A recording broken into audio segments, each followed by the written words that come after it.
Hello and welcome to episode 65 of The Witcher chapter by chapter book review, where I'll go through a summary of the latest chapter and give my detailed thoughts on it. Today I'm discussing chapter 15 from Season of Storms. So just one chapter today, but there are two, you guessed it, interludes. There are interludes in between chapters 15 and 16, so we're going to cover both of those. It's going to be a weird transition, too, because while the two interludes are very related in, like, the plots of those interludes, they're not very related to all the stuff that's going on in chapter 15.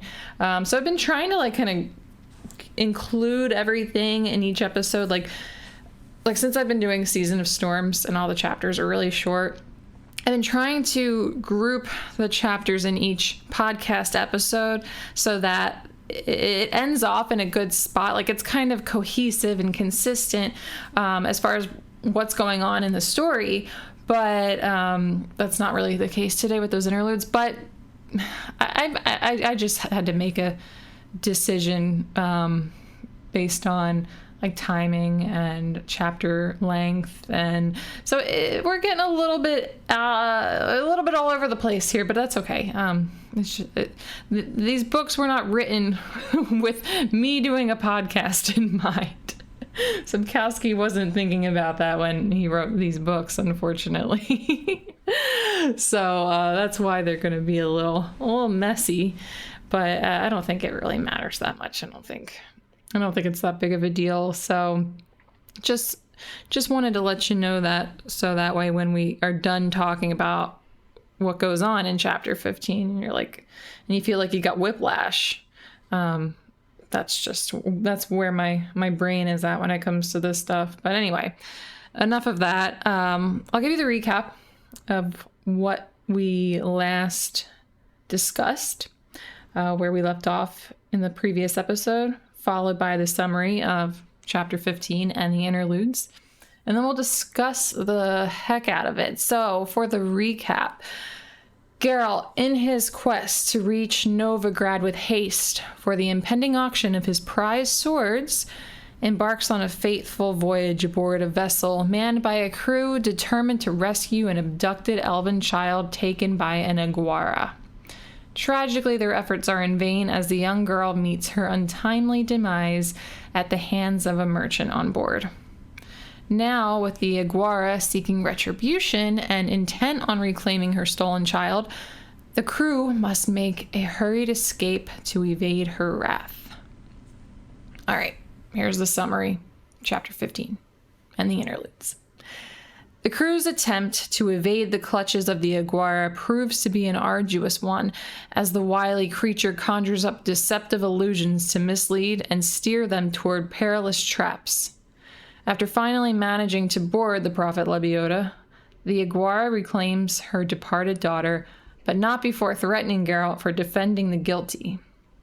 Just as the crew begins to believe they're out of harm's way, the sly Aguara unleashes one final illusion that prompts almost everyone to leap into the treacherous leech-infested waters and meet their watery demise.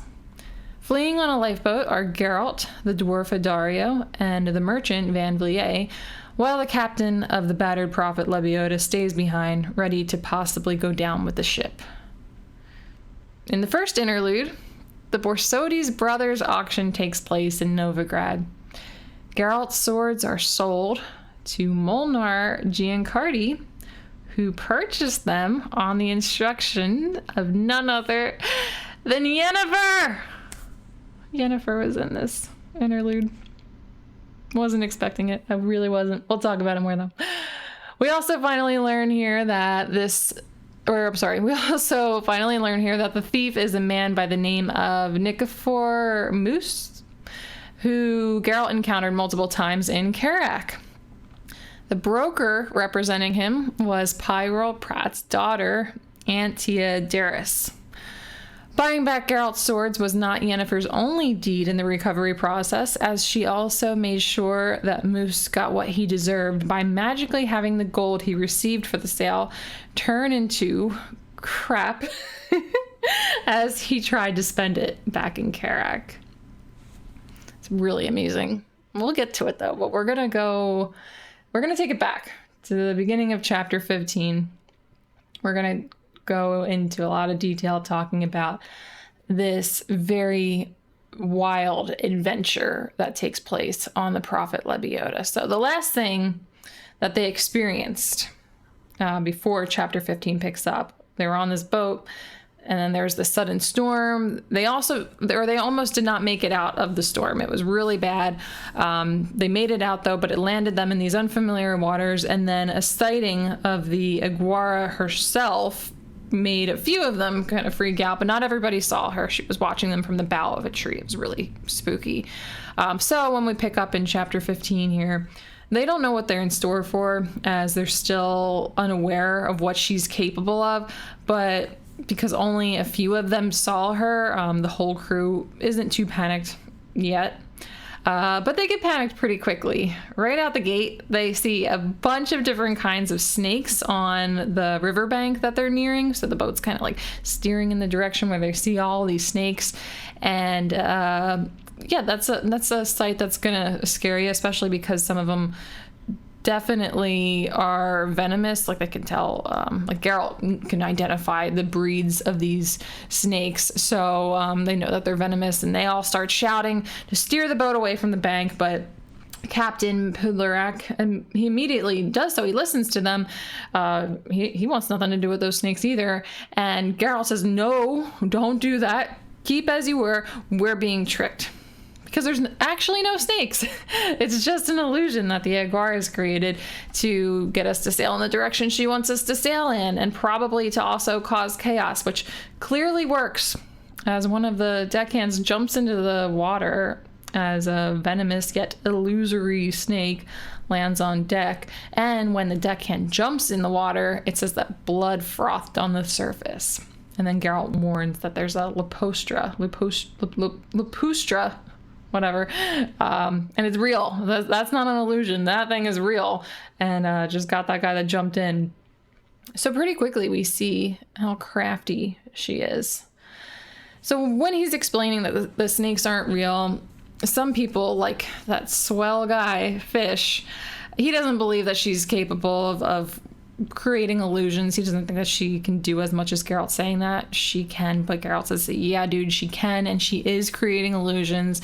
And he says, I wonder how long she's been doing it.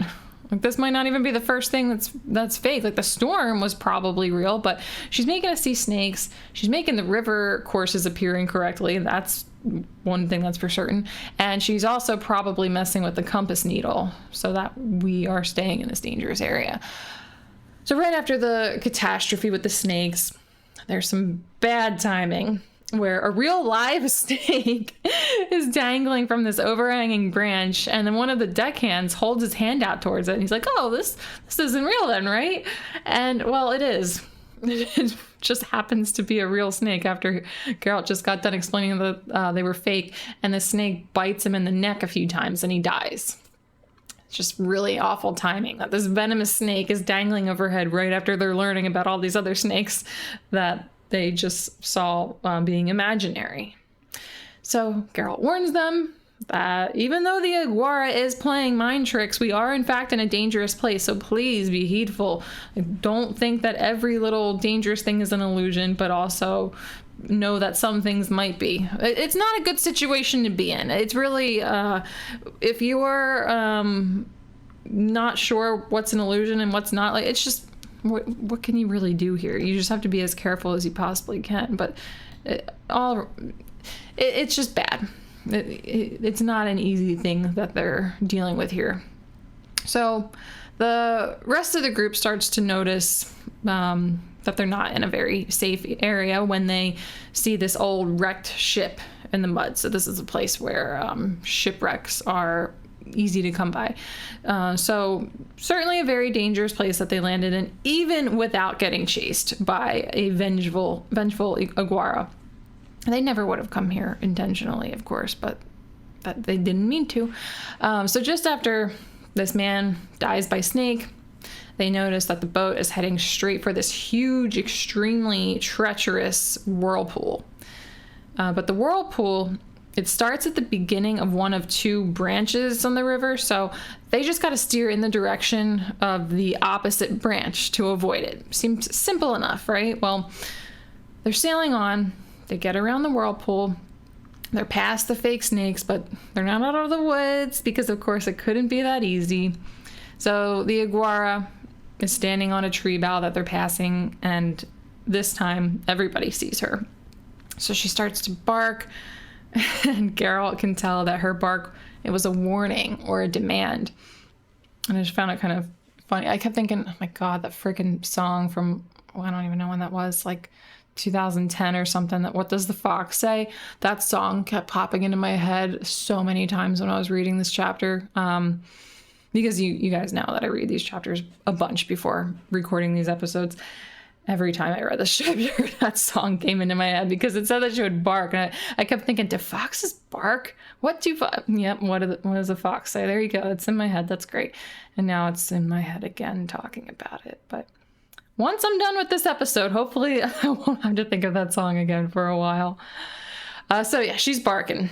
And Geralt thinks that it's a demand. There's something in the tone of these barks that sound like there's a demand. And with the previous sighting of this creature that's hunting them and Geralt's warning, the others start trying to come up with ideas of how to get out of this situation. So Fish suggests that they tie the dead child's body to a barrel and toss her overboard so that the iguana will stop chasing them to mourn her daughter.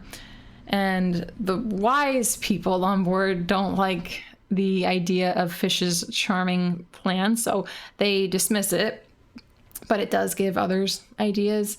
They consider that the merchant, Parlehi, he was the one that killed her, so they should just send him out with the child, and then the iguana, she can mourn the daughter, and she can take her revenge on him, leaving the rest to go free.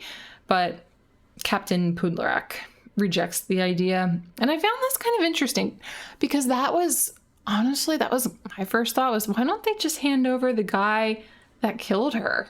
I mean, he deserves whatever she might do to him.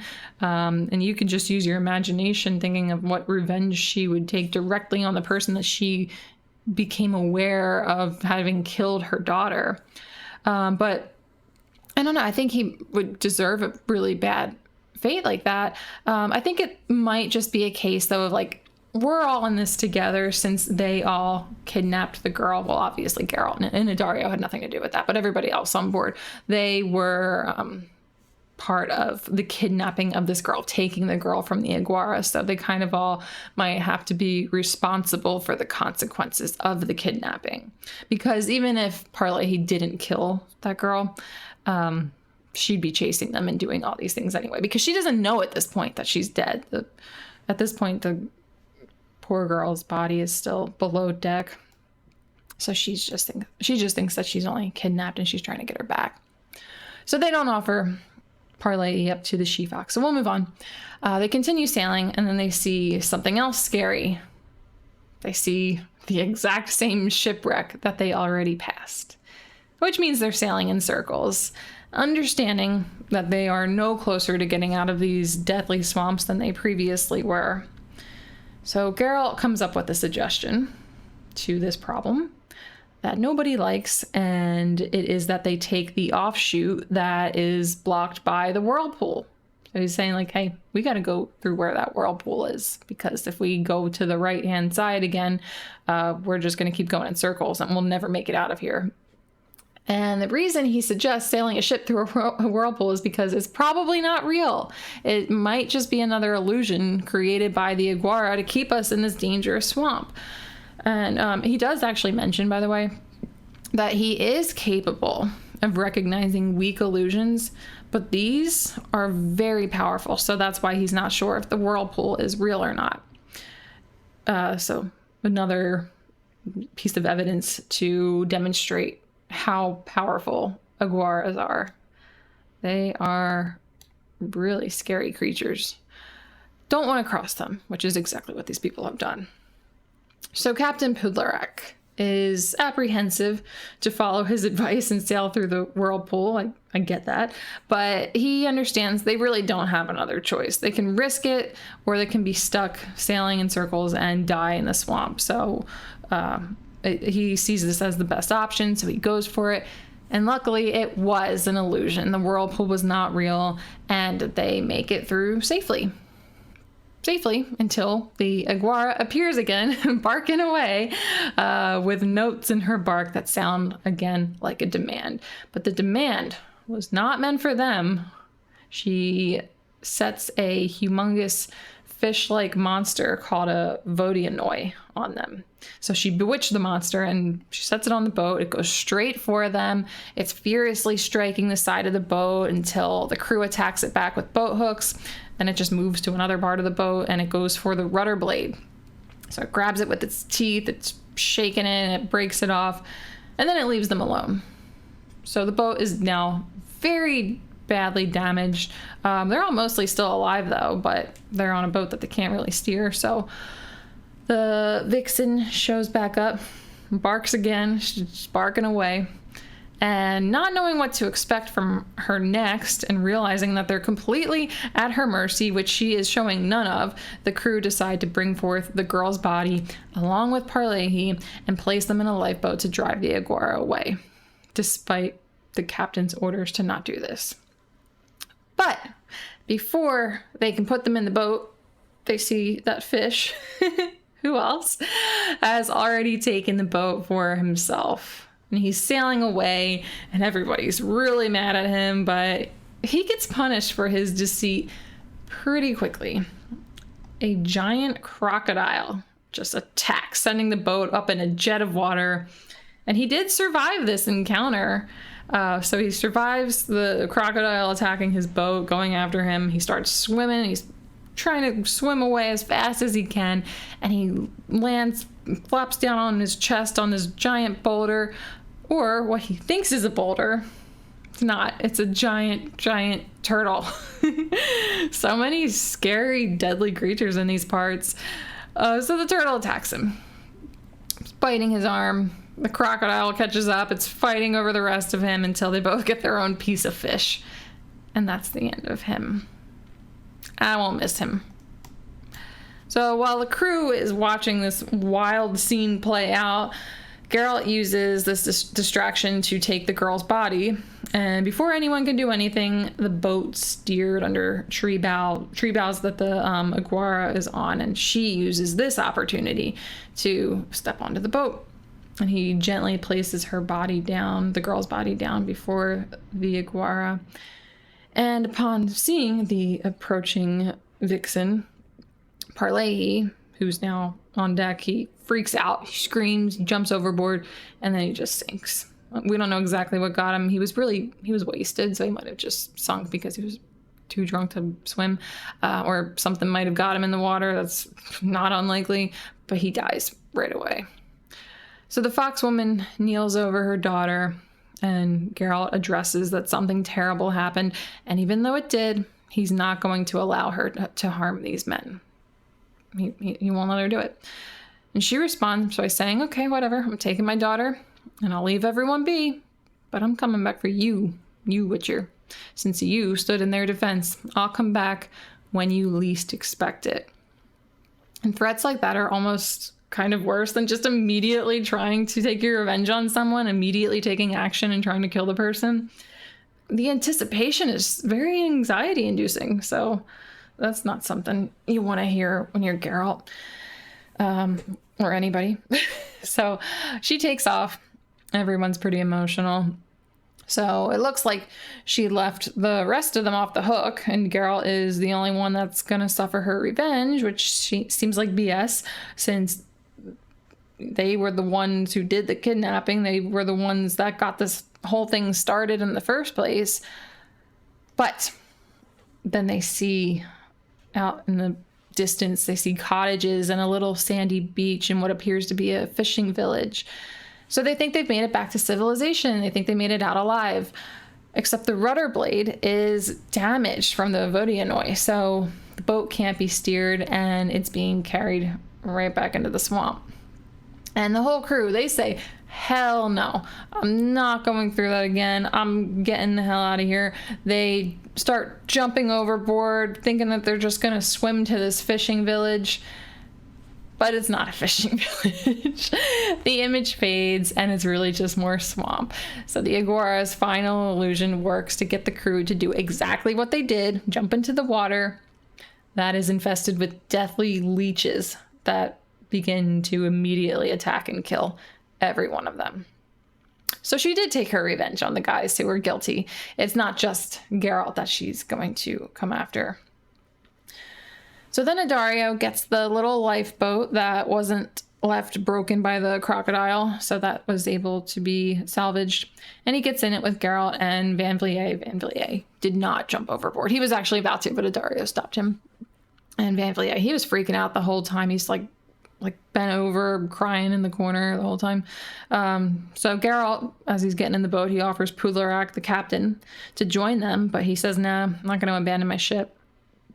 And they set out, rowing away.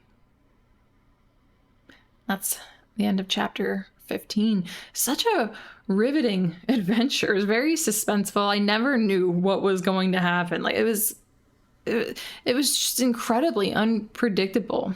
And the Aguara is a really fascinating creature. That, I would love to know if there's more things that she's capable of. I'm sure, I looked it up, that it's not a creature that Sapkowski invented. So I'm sure like other lore outside of The Witcher, but I would love to see him, like if he were to ever write more Witcher books, I would love to see him bring Aguaras back. That was really... There was something. And it seems like Geralt was right, though. In the previous chapter, he said it's impossible to escape them. Like, once you kidnap their child, you will not stop them from coming after you until they get their child back. And even then, I don't know that they would just... Because in this situation, she created that illusion that got everybody to jump overboard and die. But... if her daughter was actually alive when she got her back, I don't know that she would have done the same thing. Maybe. I would think that she would want to take her revenge for them kidnapping her at all. I don't know, though. But I would love to see how Sapkowski would write that out more if he ever decided to write more books. Or, I guess that's all I had to say about that. But wild stuff there. Okay, so the interlude. We're going to move into the first of two interludes. This one covers the auction in Novigrad, the first one that we're going to talk about. So it's 4 days later, and Geralt is not present at the auction. So we saw that 4 days prior, he got on that little boat. I'm guessing that whole business with the Aguara probably delayed him too much. Like he couldn't get there in time because that probably held him up. Also, they were in a tiny little rowing boat, so that even though with Dario it is said that he was rowing very fast, it probably still wasn't fast enough to get them to Novigrad, considering the delay from trying to escape that fox woman. But there are some other interesting characters present. There is a halfling, Hoffmeyer of Hirundum, presumably Bernie Hoffmeyer, as Hirundum was the place that he was said to have lived in Time of Contempt when we met him. There's Marty Sodergren, the sorceress that Geralt met at the banquet in Aretuza and who worked in the medical tent during the Battle of Brenna. And she actually bid and won a medical treatise, which is very fitting. The banker, Vimy Vivaldi, who Geralt met in Eternal Flame, is present as a buyer. And of course, the other dwarven banker that we've become familiar with in the past, Molnar Giancardi, is present.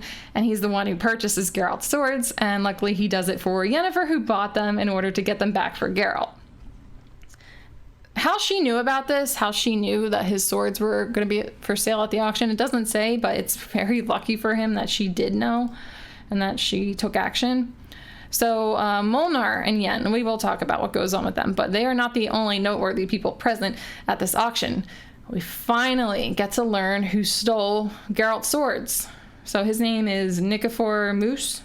Maybe that's how you say it, which is not a name that we would be familiar with, but we have come across him in this book.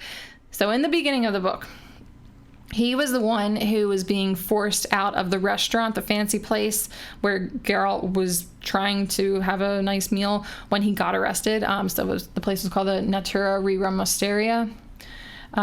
He was also, this guy Moose, he was the court scribe when Geralt was at his hearing after being arrested. And he was the one who gave Geralt his personal effects back when he was released from jail. So this guy must have just known from being around Geralt's imprisonment that his swords were stored in the guardhouse. And as the person who handed him back his effects, he had access to the docket that needed to be presented to recollect the swords upon leaving the city. So it all makes sense. We also got answers on the broker representing them. So when Geralt goes to Pyrrol Pratt to learn about the swords, when he goes there and finds out that Pyrrol Pratt advised the broker to sell them at the auction, we learned that the broker is his daughter, is Pyrrol Pratt's daughter. So he said that he knew the broker personally. We didn't know just how personally until this chapter. So her name is Antia Daris. And I think he said he had more than one daughter. I was going to say one of Pyrrol Pratt's daughters, but I think because he was saying that he wanted Dandelion to sing at the wedding. I think it was his granddaughter's wedding. Either way, doesn't really matter. So this Antia Daris and this Nikifor Moose, they go to the bank after the auction a couple of days later to sort out the money for the swords. And she needs to collect her commission from the sale, which she takes in the form of a bank check. But Moose, he's very disgusted by all the fees applied to his total earnings. He doesn't want to have to put his money in a bank again, so he just requests all of the money in gold. And it was funny reading that part about all of the different fees, like the auction applied a fee and the bank applied a fee, and then he had to pay the commission to Antia. And it just made me think about how, like, there's a fee on every little thing. I mean, this guy's such a jerk. He's such a terrible person that you don't sympathize with him having to pay all of these fees on these swords that he stole.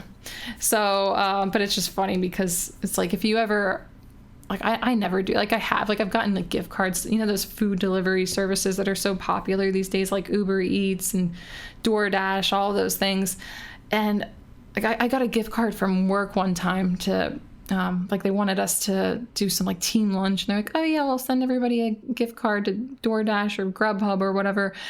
And I remember ordering something, and when I went to go pay for it using the gift card, they tack on so many different fees that your total order ends up being like way more than the actual item of food that you're ordering. Like, there's of course going to be like sales tax, and you want to tip the delivery person, but then there's so many other fees and they're really high. And I was like, okay, this gift card doesn't even cover this lunch. It's not even worth it. But anyway, it just made me think of there's fees tacked onto like everything these days. But it just made me think about how his disgust felt very familiar, but this isn't a situation where you're gonna feel sorry for this guy. But the point is that he gets the money in gold. She gets the money in a check. He gets it in gold. And Yennefer is at the bank while they're there.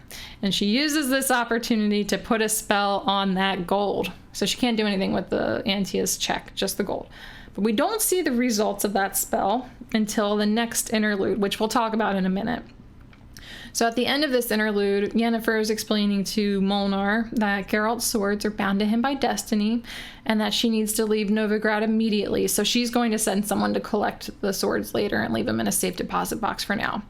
So Geralt might have to wait a little bit longer to get his swords back, which is probably okay, because by this point, he's probably started to believe that he won't be getting them back at all, since he clearly did not make it to the auction, and that was his only lead. So if he was to get the swords back and Yennefer wasn't there, well, well, I mean, yeah, if he was to not get to the auction like he didn't and Yennefer wasn't there, then there's no way he would have gotten this back, because a few other people were actually bidding on them. So someone else would have gotten them if Yennefer hadn't interfered, and he would never have seen them again for sure. And since she's sending someone else to get the swords, there's a possibility that he won't even know that it was Yennefer that recovered them for him, unless the person that delivers them to Geralt informs him that it was Yen. But I can see her choosing to remain anonymous in this regard, because they're not currently together. Like, they're on a non-speaking basis at the moment. And that just seems like her style. So I wouldn't be surprised, but we'll see.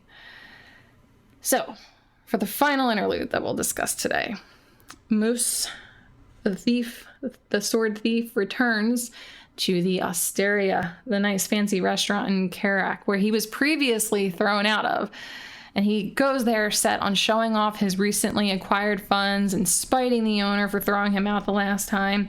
And this does not go at all how he planned it to go. It is so good. This is actually a really satisfying interlude. So he shows up, he's acting very cocky, and the owner lets him in because he wants his business to maintain its classy and elegant appearance. Sad for him.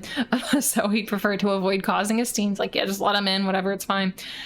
So Moose is seated at a table, and he goes to literally show off his money. He's got this big bag of money, and when he throws a few coins onto the table, they turn into poop. And he reaches his hand into the bag of gold, and it's all just poop. And that was Yen's spell.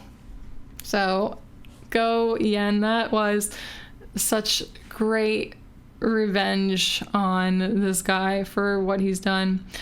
So this causes a huge commotion. All of the patrons freak out, and they run out of the restaurant completely disgusted, as you would be. Can you imagine you're out to eat and somebody at the table next to you just throws poop on the table?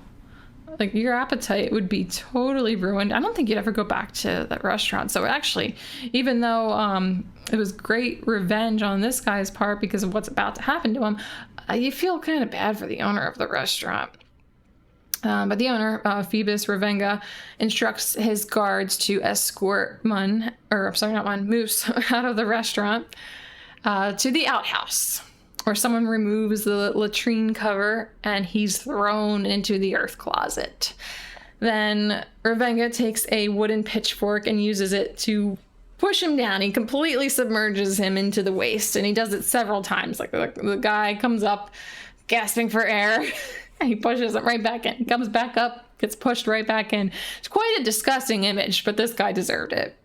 And it was actually nice to see some comeuppance for a bad character. Like, so often antagonists get away with their crimes, or they just die quickly, which I don't find to be as bad as what they deserve. Like the merchant, Parlehi, in chapter 15, after what he did to that girl, he died very quickly. He was drunk. He just, boom, drowned. He deserved worse than that. Like, a quick death was too good for him. But this was actually a very fitting form of justice for this guy. I just wish that Geralt knew that this was the fate of the person who stole his swords. I wish that he knew that the guy that caused him all of the stress and the trouble that he's gone through trying to get the swords back had this happen to him. And I wish he knew that Yen was the one who got it to happen this way. But the fact that it happened at all will have to suffice. And it's interesting to think that if Geralt was able to get to the auction on time, he would have recognized Moose from Karak, as he encountered him multiple times there. Like, he saw him getting thrown out. The reason we know he got thrown out of the Osteria was because Geralt saw that happening. And also, if he made it on time, Yen maybe could have saved her money. So she spent 4,000 Novigradian crowns, and we've been educated enough on examples of Novigradian crowns throughout this book alone that we know that's a lot of money, especially considering how much money people were bidding on all the other items at the auction. That was a lot of money, but it's been made known before that she's ballin', so she can afford it. But still, it sucks that that money had to go towards that when they shouldn't have been stolen in the first place. But hey. got good revenge for that. So, closing thoughts. Bringing it back to chapter 15, the Aguara, really scary. Don't kidnap their children. Just leave them alone.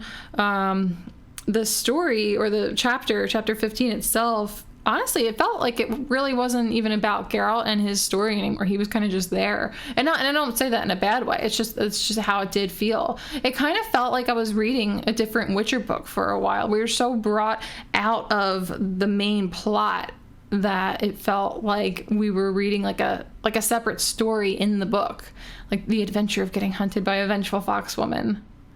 But it was good. It was exciting. Like I said, unpredictable, but very exciting. And it was cool. It was so cool to see again. I was so surprised by this. I did not think that we were going to get to see her in this book at all. Unsurprisingly, it was very short-lived. I still have not finished reading the book yet. I think by the time the next episode comes out, I will have finished it. I mean, we only have 4 chapters after this one anyway, so there might only be like 2 or 3 more episodes after this. We'll see. But yeah, we're more than halfway through the book, and we only saw Yen in one little interlude, so safe to say she's not in the book very much, and that's okay. It's just classic. Like when you look at the main series as a whole, she's not present that much. She is not really in the chapters that often, and it's interesting when you think about how important of a character she is in the overall story and how little she shows up. And this book does it the same way. I didn't think we'd see her at all, though.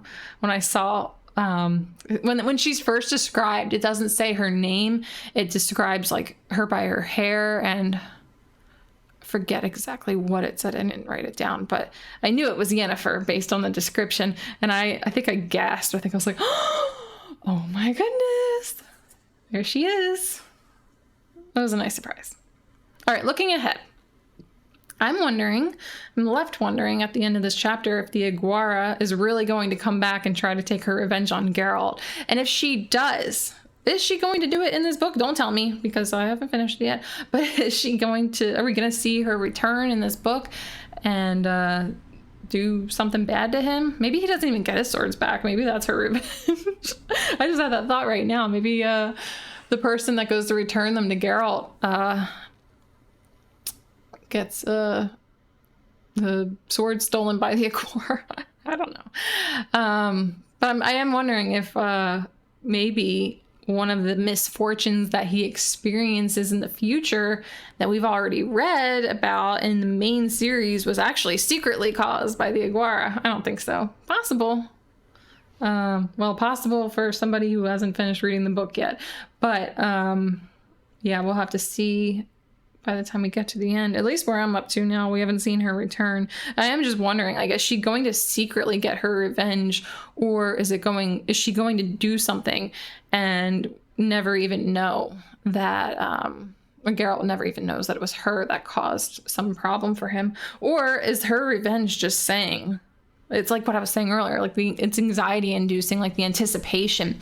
So maybe that's her revenge. Like, I'm going to come back for you when you least expect it. So he's just left on his toes at all times, thinking like, oh my gosh, this woman who is this fox woman that's capable of all these really powerful things is coming for me, and I don't know when, and causes you to lose sleep and you can't eat. And and that's the real revenge. And she never actually does anything. I don't know. That's why this section is looking ahead, because we're looking into the future, what might be. Okay, just to let you know, in case you didn't, these episodes are available on YouTube, Spotify, and Apple Podcasts. Thank you so much for joining, and I will catch you in the next episode.